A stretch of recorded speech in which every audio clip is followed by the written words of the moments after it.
Good evening. ఈ పూట వీడియోలో డైరెక్ట్ విషయంలోకి వెళ్ళిపోతాం.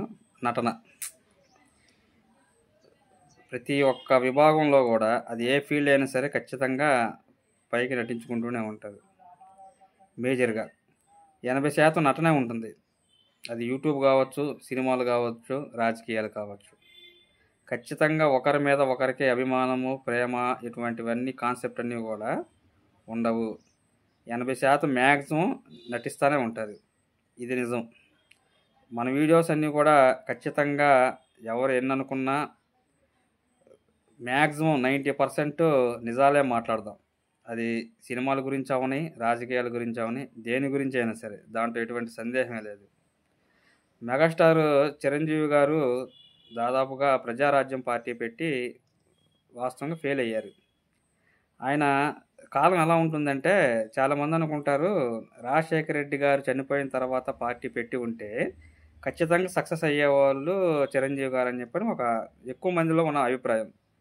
వాస్తవంగా నాకున్న అనాలిసిస్ ప్రకారం, నాకున్న అవగాహన ప్రకారం చిరంజీవి గారు పార్టీ పెట్టి ముఖ్యమంత్రి అయ్యే కెపాసిటీ ఉన్న వ్యక్తి అయితే అది ఏ సమయంలో అంటే ఖచ్చితంగా నేను నాకున్న అవగాహన చూస్తే వినండి. గ్యాంగ్ లీడర్ సినిమా వచ్చిన టైంలో చిరంజీవి గారు మంచి ఫామ్లో ఉండారు.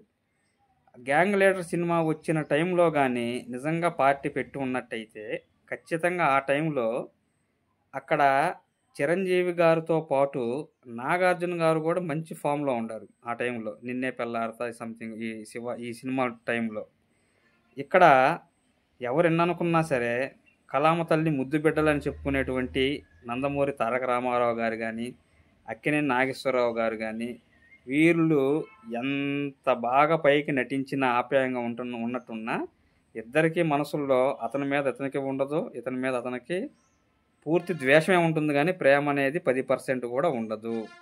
సభల్లో కలిసి స్టేజ్ మీద జస్ట్ వాటేసుకొని పలకరించుకోవటమే కానీ మనసుల్లో ఖచ్చితంగా ఇద్దరి మధ్య విభేదాలు ఉంటాయి. ఇది వాస్తవం. ఇట్లా ఈ క్రమంలో ఎన్టీ రామారావు గారికి చిరంజీవి అంటే పడదు, చిరంజీవికి ఎన్టీ రామారావు అంటే పడదు. ఇది వాస్తవం.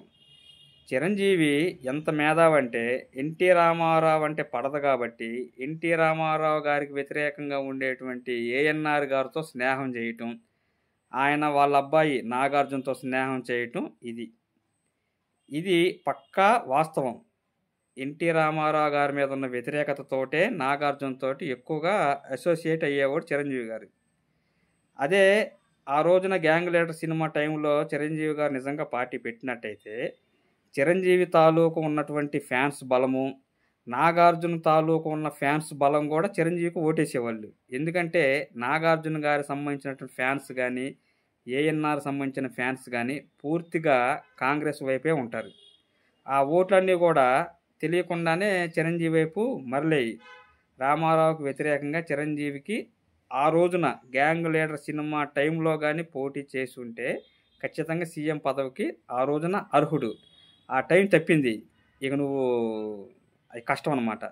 జీవితంలో ప్రతి ఒక్కరికి ఏదో ఒక టైము మంచి వాల్యుబుల్ టైం వస్తుంది. ఆ టైంను కానీ నువ్వు పట్టుకొని క్యాచ్ చేసుకుంటే సక్సెస్ అవుతావు. లేదంటే మాత్రం నువ్వు మళ్ళా ఆ నిమిషం రావాలంటే చాలా కష్టం. ఇక్కడ ఇంకొక అర్థం కాని విషయం ఏంటంటే చిరంజీవి గారికి పవన్ కళ్యాణ్ గారి మీద ప్రేమ చాలామందికి తెలుసో తెలియదో చిరంజీవి గారికి పవన్ కళ్యాణ్ గారి మీద ఉన్న ప్రేమ కేవలం 30% మాత్రమే. జాగ్రత్తగా వినండి, 30% మాత్రమే. సినిమా హీరోగా పరిచయం చేసింది చిరంజీవి గారే. కానీ అంత స్థాయిగా చిరంజీవిని కూడా దాటుకుపోయేంత స్థాయిగా వెళ్తాడని కలలో కూడా చిరంజీవి గారు అనుకోలేదు. ఒకానొక టైంలో డాడీ సినిమా టైంలో తమ్ముడు సినిమాకి టికెట్ తీసుకొని లోనకి వెళ్ళటానికి కూడా జనాలకి ఎలా వెళ్ళాలో తెలియనటువంటి పరిస్థితి ఉండేది. పవన్ కళ్యాణ్ సినిమా గురించి పవన్ కళ్యాణ్కి అంత ఫ్యాన్ ఫాలోయింగ్ పెరిగింది. చిరంజీవి ఆల్మోస్ట్ డౌన్ అవుతున్నాడు, పవన్ కళ్యాణ్ దూసుకెళ్ళిపోతున్నాడు. తొలి ప్రేమ, సుస్వాగతం, తమ్ముడు, ఖుషి ఈ పీక్స్కి వెళ్ళిపోతున్నాడు పవన్ కళ్యాణ్. మీరు నమ్మునా నమ్మకపోయినా ఎవరైతే తమ్ముడిని పరిచయం చేశారో అదే చిరంజీవి గారు నన్ను దాటి వెళ్ళిపోతున్నాడ్రా అని ఫీలింగ్ ఖచ్చితంగా చిరంజీవి గారు ఆ రోజున ఉంది. చిరంజీవి గారు సక్సెస్ కాలేకపోవటానికి కారణం ఏంటంటే అదే. ఏది కారణం? మనసులో ఒక రకమైన ఫీలింగ్ పెట్టుకొని పైకి నవ్వుతూ ఆప్యాయంగా ఉండటం అనేటువంటి నటించేటువంటి తత్వం ఉంటుందే, అది ఉంటే జీవితంలో ఎవరు కూడా ఎదుగుదల అవ్వదు. ఇక్కడ ఇంకో దరిద్రం ఏందంటే, చిరంజీవి గారికి పవన్ కళ్యాణ్ గారి మీద ప్రేమ తక్కువగా ఉన్నా, పవన్ కళ్యాణ్ గారికి చిరంజీవి గారి మీద విపరీతమైన ప్రేమ ఉంది. ఎంత ప్రేమ ఉందంటే, ప్రజారాజ్యం పార్టీని మన ఆంధ్ర, తెలంగాణ ప్రజలు అంత ఘోరంగా ఓడించారని వాస్తవంగా ప్రజల మీద పవన్ కళ్యాణ్ గారికి విపరీతమైన కోపం ఉంది. చాలా కోపం ఉంది. ఎలా అంటే, ఇదే జనం కదా నా అన్నను అవమానించారు. ఇదే జనం కదా నా అన్నను అవమానించారని రాష్ట్ర ప్రజల మీద పవన్ కళ్యాణ్ గారికి ప్రేమ కన్నా కూడా పగ ఎక్కువ ఉంది. అంటే వాళ్ళ అన్నగారిని అవమానించారని. వాళ్ళ అన్నగారి మనస్తత్వం ఎలాంటిదనేది కొద్దో గొప్ప అందరికి తెలుసు.